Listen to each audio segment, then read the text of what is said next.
हमारे देश में एक सबसे अहम खूबी कहें या चलन, जब जब चुनाव नजदीक आता है तो पार्टी अपने विचारों के तहत एजेंडा चलाने में लग जाते हैं। चाहे वो कांग्रेस हो, सपा हो या भाजपा, दोनों को चुनावों की सरगर्मियां मापना आता है। लेकिन आज बहस एक ऐसे ही मुद्दे पर हो रही है।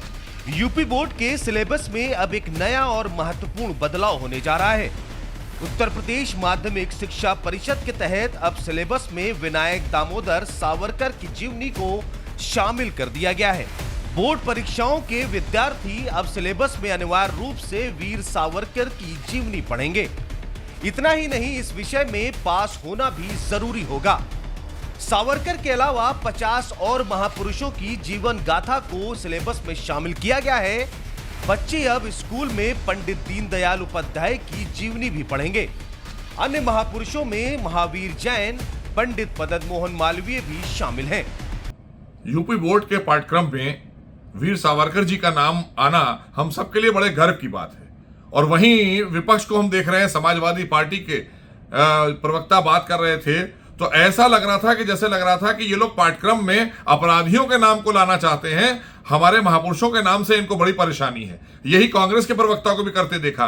आक्रांताओं के नाम आना चाहिए पाठ्यक्रम में, लेकिन वीर सावरकर जैसे वीरों के नाम नहीं आना चाहिए। बड़े दुर्भाग्य की बात है कि ऐसे लोगों ने देश में राजनीति भी की है और देश में सरकारें भी चलाई हैं। तो आज कम से कम हम लोग अपने महापुरुषों को ला रहे हैं और आने वाली नस्लों को, अपने आने वाली जनरेशन को बता रहे हैं कि ये हमारे महापुरुष हैं, ये वीर सावरकर हैं, जिनका नाम ही वीर सावरकर इसीलिए रखा गया कि उन्होंने देश के लिए और देश के आंदोलन में बढ़ चढ़कर हिस्सा लिया। और ऐसे ही तमाम महापुरुषों को हम लेकर आए हैं जिनके बार बार हम लोग जिक्र करते हैं। आज भी एक हमारे महापुरुष जिन्होंने बलिदान दिया था कश्मीर की आजादी के लिए, हम लोग उनको भी याद करते हैं, लेकिन ये उनको याद नहीं करते।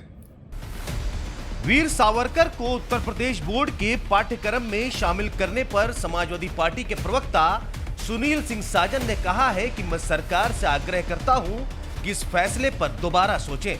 आखिर बच्चों को किसका इतिहास पढ़ाना चाहते हैं?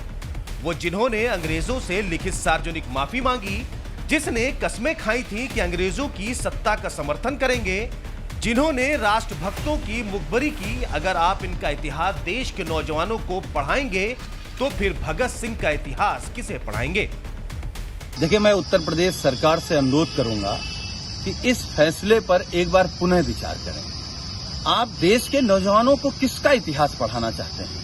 जिसने सार्वजनिक रूप से, लिखित रूप से अंग्रेजी हुकूमत से माफी मांग ली, जिसने कस्में और सौगंध खाई कि हम अंग्रेजी हुकूमत के लिए काम करेंगे, जिस पर आरोप था क्रांतिकारियों की मुखबिरी का। अगर इसका इतिहास भारतीय जनता पार्टी की सरकार नौजवानों को पढ़ाएगी तो भगत सिंह का इतिहास किसको पढ़ाएगी? चंद्रशेखर आजाद का इतिहास किसको पढ़ाएगी? राम प्रसाद बिस्मिल का इतिहास किसको पढ़ाएगी? अशफाक उल्लाह खां का इतिहास किसको पढ़ाएगी? वीर अब्दुल हमीद का इतिहास किसको पढ़ाएगी? लाला लाजपत राय का इतिहास किसको पढ़ाएगी? और अगर सावरकर का इतिहास पढ़ाया जाएगा तो उन हजारों क्रांतिकारियों का अपमान है जिन्होंने फांसी के फंदे को चूमा भारत माता की आजादी के लिए, सीने पर गोली खाई भारत माता की आजादी के लिए, और ये देश आजाद हो इसलिए पूरा जीवन जेल में बिता दिया।